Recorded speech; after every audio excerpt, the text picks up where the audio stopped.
Well, we are just about into August, which means the weather is extremely hot, but the bass fishing can still be good, especially if you're using these 5 lures that I'm about to show you, because I believe they are the top 5 lures that can't be beat in August. So stay tuned, it's gonna be a good one. This video is brought to you by sportsmansoutfitters.com. Whether you're looking for rods, reels, tackle of any sort, line, or your hunting gear, you can find some of the very best prices on all that stuff at sportsmansoutfitters.com. And not only that, but it is one of the best ways to help support the Bass Fishing HQ channel. So after you guys watch this video, go ahead and click those links down below in the description and shop at Sportsman's Outfitters today. Now, one thing before we get into the lures that you should know about August bass fishing is that a lot of the fish that you're going to be fishing for are extremely pressured. Sure, there are some lakes that maybe the bass haven't seen a lot of anglers, but for the most part,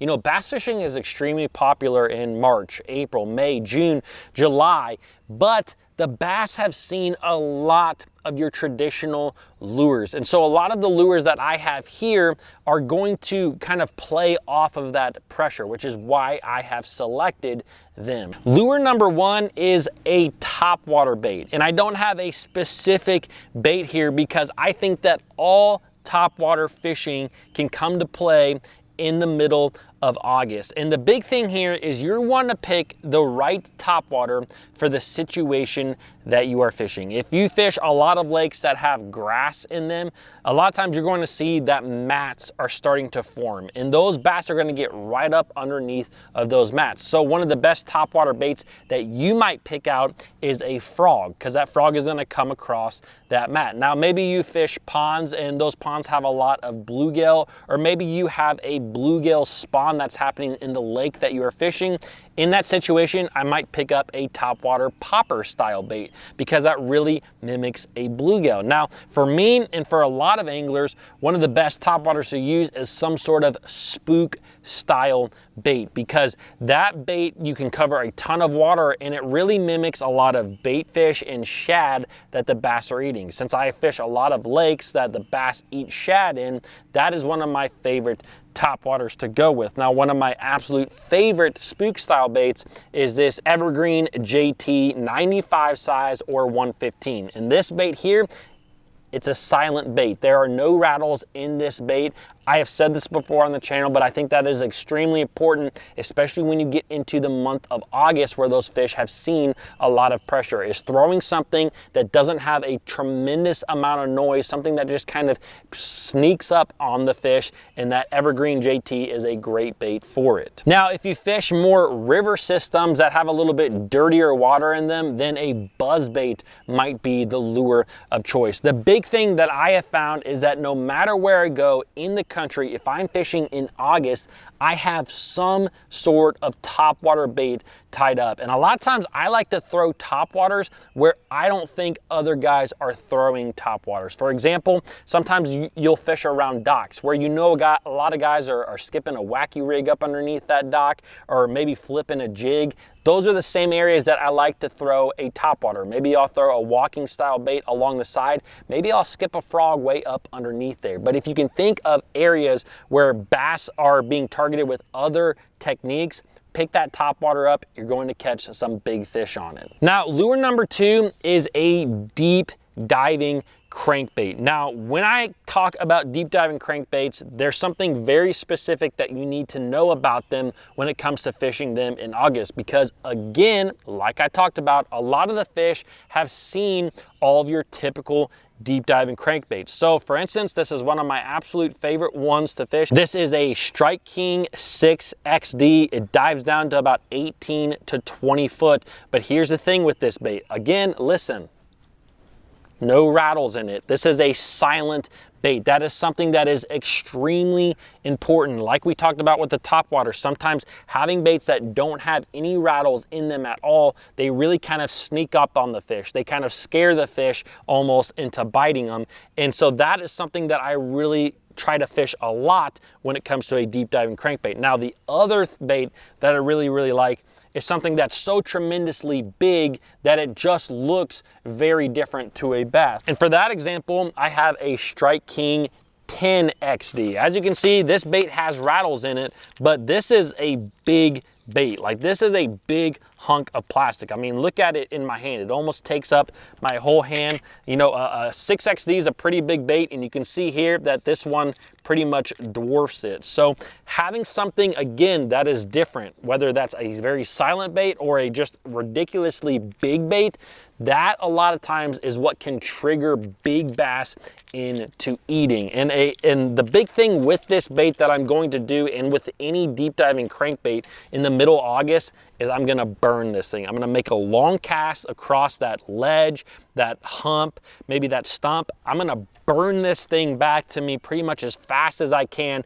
and try to cause a reaction strike from the bass. It's a great way to catch some giant bass. And if your particular body of water that you fish has a lot of current on it, maybe it's a TVA lake, when they start drawing current, a deep diving crankbait can win you every single tournament out there a lot of times. Now, lure number 3 is a lot of times the bait that I'm going to pick up when that deep diving crankbait is not getting bites at all. If I'm fishing offshore structure, which I love to do, and I know that there's a group of fish in an area and I cannot get them to bite, that is when I pick up an extremely overlooked bait, which is a Flutter Spoon. Again, this is one of my favorite Flutter Spoons. I don't always pick up an absolute giant one. You see a lot of guys throwing those 7, 8, 9, 10-inch Flutter Spoons.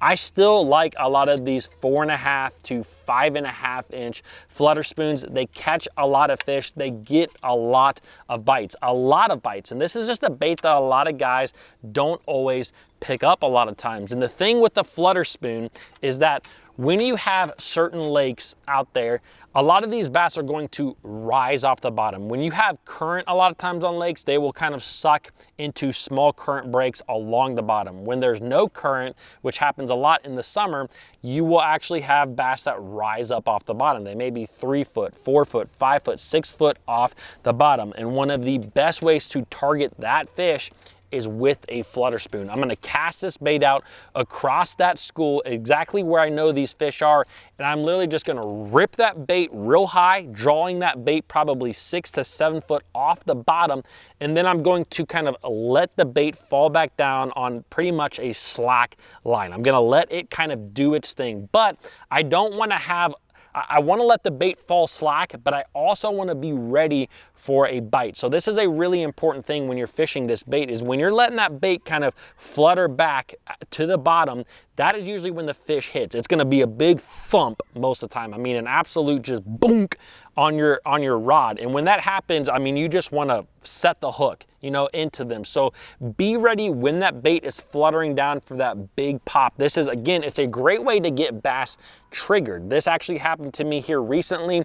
I was fishing, I found a school, I couldn't get him to bite anything. I picked up a Flutter Spoon, and I actually caught one on a Flutter Spoon, and it got that whole school triggered. After that, I caught another one on the Flutter Spoon, and then I picked up a deep diving crankbait, cast out there, caught 3 fish in a row. I had got that school of fish triggered with the spoon, and then was able to clean up with the deep diving crankbait. Again, this is a bait that a lot of guys don't think about, but it catches big ones. Now, lure number 4 is one that is kind of a newer technique. Over the last 2-3 years, this technique has really grown in popularity, and that is some sort of jig head minnow like the one that you see right here. This is something that it has a lot of different names out there. I've heard it called the Ned Mickey, I've heard it called moping, I've heard it called just a jig head minnow. But if you have some sort of forward-facing sonar, this is absolutely a bait that you want to have rigged up, because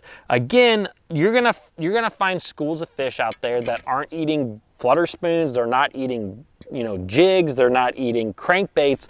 And one of the best ways to do that is by actually targeting at schools of fish with this little tiny minnow presentation like we have here. You're gonna cast that bait out, you're gonna let it fall, and you kind of want this bait to pendulum just above the fish. This is the way that I really like to do it. I like, if the fish are sitting right here, I like to let that bait pendulum right across the top of the fish, and the whole time that that bait is kind of slowly penduluming, is that a word?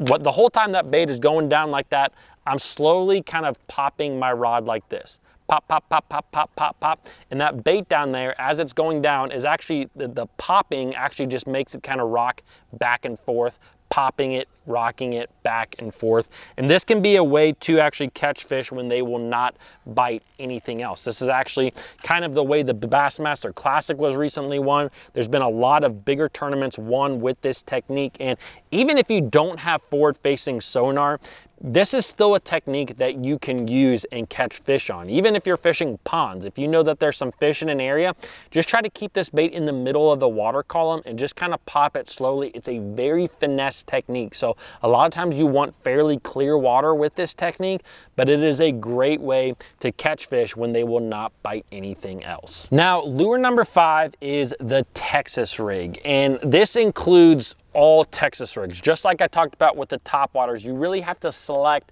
the right plastic for your Texas rig that matches the conditions that you are fishing. And in this video right here, I talk about exactly that. I go through my favorite plastics to fish during a summer on a Texas rig. So if you guys enjoyed this video, I think you'll enjoy this one as well. Please don't forget to comment below, subscribe, and I'll see you guys in the next video.